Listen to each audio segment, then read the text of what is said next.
Hi, welcome back to Basics. And in this episode, we are talking about recording your podcast. It is the key to keeping your listeners and growing the podcast. If the recording sounds rubbish and it isn't a good one, no one is going to stay with you. So with that in mind, we've got 3 steps to making it sound good. Jules. So step one, think about your location. Is it the right place to record in? Are your surroundings optimized for a good recording? Check the room. So you want somewhere that's small with as many soft furnishings as possible and as quiet a room as possible. You don't want to be recording near a main road or a dog barking or near the doorbell ringing. You want somewhere quiet, but crucially, you want to avoid echo. So don't do it in the bathroom. Don't do it in the kitchen. Do it in a small, ideally bedroom or cupboard, which is where I am at the moment. Okay, step 2 is your microphone.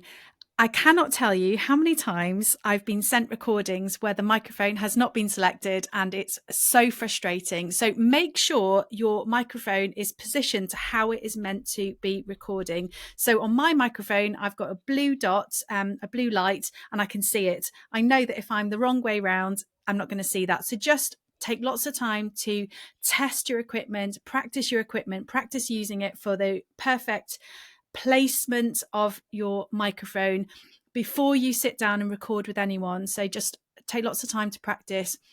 It's very easy to get flustered when you're about to get on to a recording. So you just need that time to be calm and have it all set up well and know that it's going to be recording brilliantly. So yeah, you don't want any technical issues during a session. Also, the other thing is to just check in your computer that you've got that microphone selected, and whether that be on your Mac or on a PC, just check in your sound settings or your audio settings that it is the right microphone selected.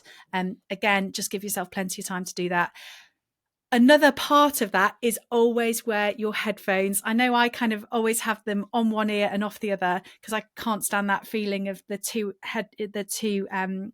ears being covered.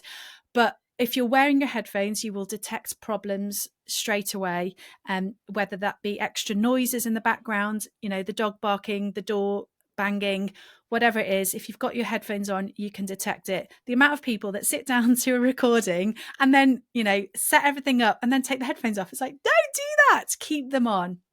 Jules, number 3, what would you say?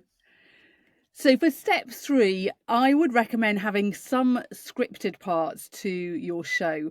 And that way it'll help you get going. It will remember your calls to action, your purpose, and it will also get you thinking early on about the clips and the content that you can repurpose at a later date.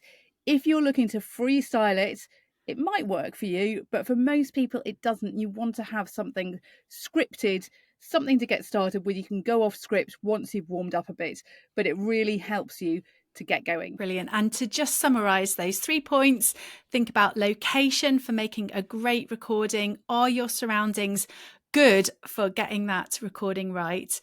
Your microphones, do tests, take your time and practice and make sure it all sounds good with your headphones on, please.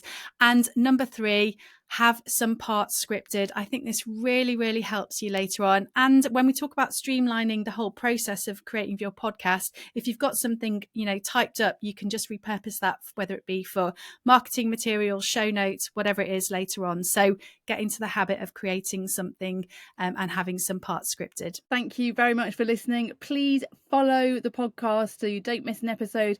And please leave us a 5-star rating and review if you're listening through Apple Podcasts.